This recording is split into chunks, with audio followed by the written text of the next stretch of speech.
The bolt action rifle is pretty near and dear to my heart. You know, if you're like me, you've probably had a pawpaw or an uncle or somebody, maybe even your father, that's handed down a bolt action rifle to you, maybe for hunting or maybe just for nostalgia. And you know, you may not have known what to do with it. What does it do? What was that gun designed for? Here's what I'd like for you to do. To take the information that you're going to learn here today, and instead of being in a very generic sense, handing that rifle down, I would love for you to be able to say, hey son, this rifle that I'm going to give you is an awesome white-tailed deer hunting rifle. It's great for about 400 yards and out, 400 yards and in.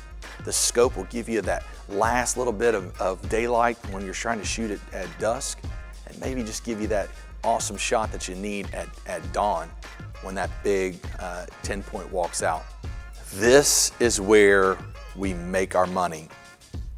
Okay? So when we're going to put together a rifle, or we have a rifle and we're trying to make it do something specific, i.e. it's a tool, right? So we want to shoot deer, we want to competition shoot with it, or a hobby shooter, whatever.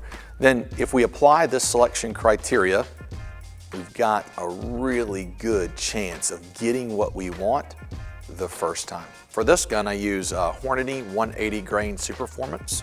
And again, that's like a red tip bullet, but you know, 180 grains, and it's a Superformance, so Hornady makes those.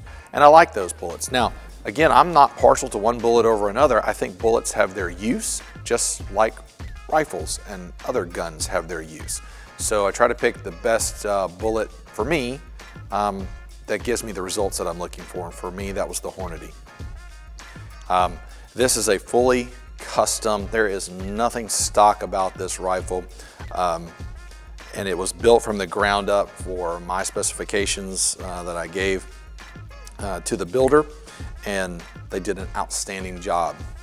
Most scopes that you're going to find are second focal plane. Now, what the difference is, first focal plane means that when you adjust the power of the magnification, the reticle gets smaller and bigger based on what magnification you're using. So therefore, your holds are true.